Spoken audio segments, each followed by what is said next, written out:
ফেনীর বুক চিরে চলে যায় স্বপ্নের ট্রেন। প্রতিদিন হাজারো মানুষ তাকিয়ে দেখেন কক্সবাজারগামী ট্রেন ছুটে যাচ্ছে, কিন্তু থামছে না। তবে স্টপেজ চালু করা হলে ফেনী শুধু যাত্রী ওঠা নামার কেন্দ্রই হবে না, এটি হয়ে উঠবে আঞ্চলিক যোগাযোগের একটি গুরুত্বপূর্ণ মাধ্যম বলে মনে করছেন এই এলাকার যাত্রীরা। সিদ্দিক আল মামুনের তথ্য ও ছবিতে প্রতিবেদন। ঢাকা থেকে কক্সবাজার দীর্ঘ এই রেলপথে ফেনীর বুক চিরে ছুটে চলে আধুনিক ট্রেন, কিন্তু গুরুত্বপূর্ণ ফেনী রেলওয়ে স্টেশনে থামে না কক্সবাজারগামী কোনো ট্রেনই। এই রুটে এখন নিয়মিতভাবে দুটি ট্রেন চলাচল করছে, অথচ ফেনী ও বৃহত্তর নোয়াখালী অঞ্চলের লাখো যাত্রী সরাসরি এই সেবার সুবিধা থেকে বঞ্চিত হচ্ছেন। আমাদের ফেনী স্টেশনে ঢাকা থেকে ছেড়ে আসা চট্টগ্রাম মুখোমুখি কোনো ট্রেন এখানে দাঁড়ায় না।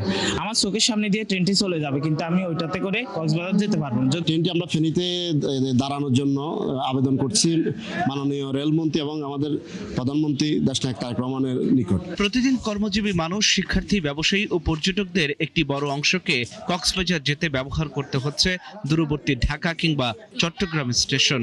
এতে বাড়ছে সময়, খরচ এবং ভোগান্তি।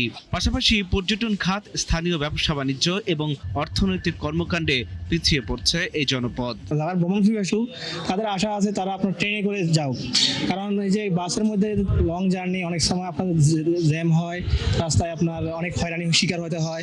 সেই ভোগান্তি থেকে আমরা পরিত্রাণের জন্য ফেরিতে আমরা রেলটি থামানোর জন্য মাননীয় প্রধানমন্ত্রী এবং রেলমন্ত্রীর কাছে আমরা আবেদন জানাচ্ছি।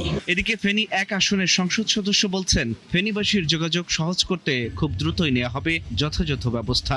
ঢাকা কক্সবাজার বা কক্সবাজার ঢাকা যে ট্রেনটা আসে সেটা যেন যাওয়ার সময় অন্তত ফেনীতে একটা স্টপেজ দেয়, তাইলে আমাদের লোকাল জনগণ, জনসাধারণ তাদের যাতায়াতের জন্য অনেক সুবিধা হবে। রেল কর্তৃপক্ষ দ্রুত স্টপেজ চালু করলে অবসান হবে দীর্ঘদিনের ভোগান্তির। আল ইমরান, ৭১।